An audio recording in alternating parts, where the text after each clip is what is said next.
let's get into some wide receivers taken in round two. We have Jonathan Mingo taken by the Panthers with the 39th pick. Jalen Reed taken by the Packers with the 50th pick. Rashi Rice by the Chiefs with the 55th pick. And then the Broncos taking Marvin Mims to round out round two with the 63rd pick. Dan, you're first up on this one. Same thing as before. Let us know your analysis on them, and if you feel like any of these guys right here are picks that could be qualified for a round one, or they're like late or early round two. Yeah, so Mingo I actually have as my wide receiver 4 post draft. I love the landing spot in Carolina. He's hooked up with Bryce Young for the foreseeable future, and it's also a wide receiver room that I think he can get in there right away and compete for targets. We have DJ Chark, who is kind of like your prototypical field stretcher. I don't want to call him one-dimensional, but I think he is limited as far as an overall receiver. And the other thing I mentioned, I think the other night, is we're now seeing Chark on his third contract with 3 separate teams, which is never a good sign for a player's dynasty and fantasy football implications. Kind of just like a jag, kind of like just a guy who rotates around the league. And then you got Adam Thielen. Who knows what we're even going to get out of Adam Thielen this year. And then Terrace Marshall was a nice story at the tail end of last year, but I think that Mingo can really get in there and establish dominance early on as the wide receiver 1 down there in Carolina. And there's always the whole narrative. These guys, they go through orientation together, rookie mini camp together. They become best friends. They're sitting next to each other on the bus. Mingo and Young, they're going to form a connection there. And, I think he will be the best one out of this second round of wide receivers. Jaden Reed, I don't know what the Packers are doing, honestly. They're just doing Packers things where they confuse us. They go Lucas Van Ness in the first round when we saw all those wide receivers that are available, even the tight ends. And speaking of tight ends, they took 2 in, I want to say it was like back-to-back rounds. So very confusing what is going on in Green Bay as far as the offense.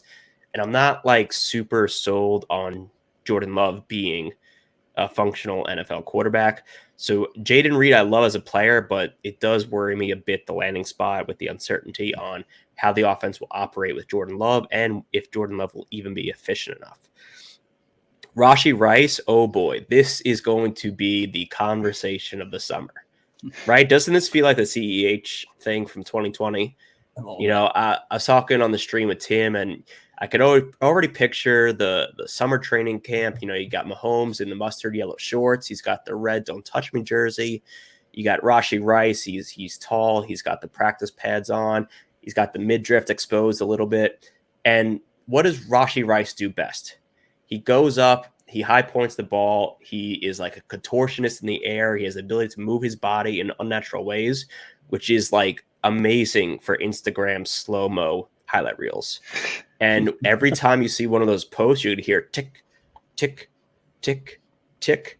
And that's his underdog ADP just rising all summer. Yes. The things I didn't like about Rice on his tape were a lack of effort on plays that he wasn't involved in. And he wasn't gaining a lot of separation playing sub-tier talent, basically, at SMU. But, Mahomes is kind of like the ocean that rises all boats.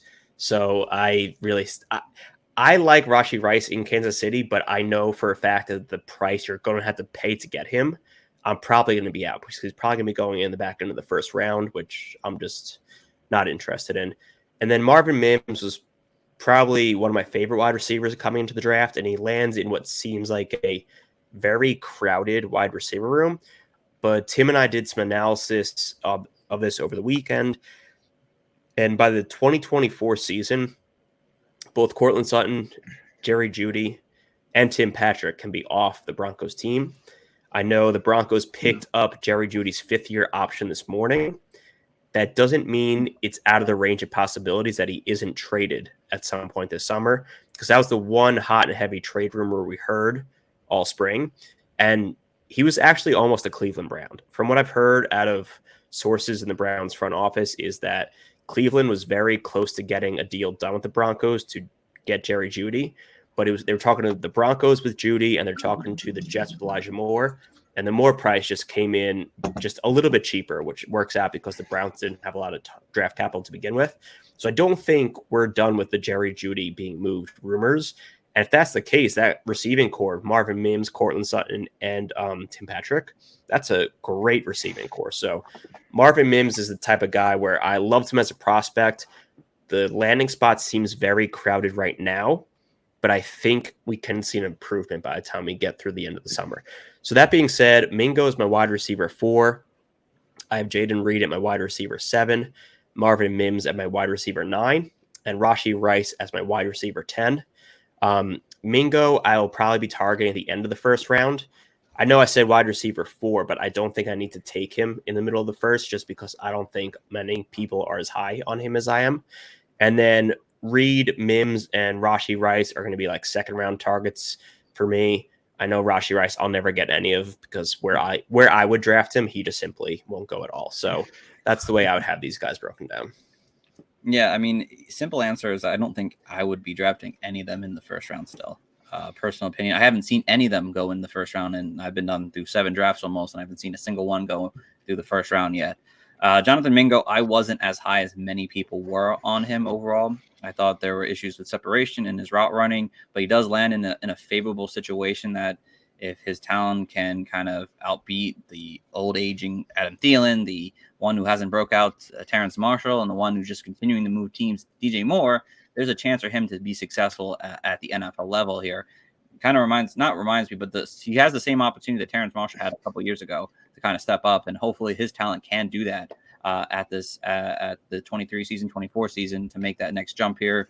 Again, for me, he's probably an early to mid second round pick. Jalen Reed, I really liked a lot. I had him as I think my wide receiver 11 before the draft, and I just don't like the landing situation for him because I don't know, like kind of what Dan said, what the Packers are doing.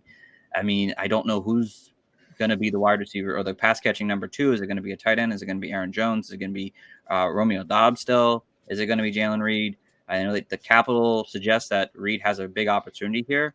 And I do like when someone gets drafted who I liked in terms of talent high.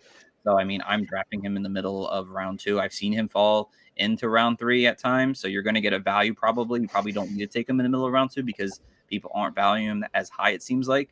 So early round 3, late round 2 is probably where you could steal him probably for a value. We'll see if his talent and how this Packers offense moves forward. The Chiefs, I like Rashee Rice. He was someone I'm doing an article on of winners of the NFL draft in terms of rookie wide receivers. I mean, he needed to land in a situation where I think he can be a big body target for an offense here. And you need one for the Kansas City Chiefs. Travis Kelce is getting older. Don't know how many more years he's going to have of elite talent. I mean, maybe 2, maybe 1, who knows? Maybe this is the last year. We don't even know.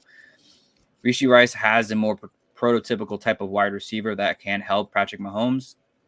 I know there's obviously issues that Dan kind of mentioned, and I definitely get those, and I definitely had those similar concerns, but big body target. He has yards after the catch ability to his game, and he's someone who I took at the 2, one of my leagues.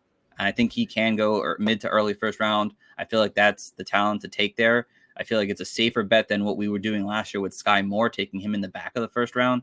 If you're getting Rashee Rice in the middle to early second round, I feel like that's better value and less risk to take on that.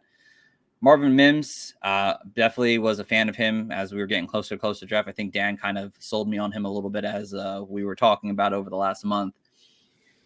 It's definitely not a good 23 situation because I really just don't know how this Sean Payton offense is going to work.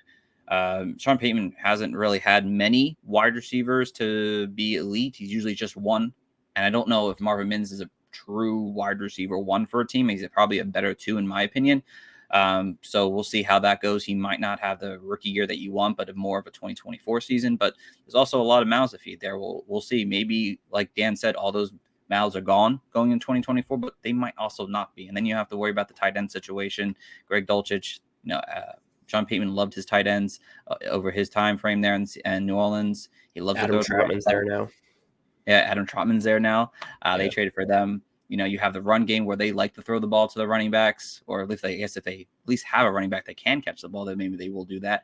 But so it's like a crowded situation that you're going to have to buy into and hope that eventually his talent will break out and do well, which it could. But again, it's more of a mid round 2 kind of thing for me. So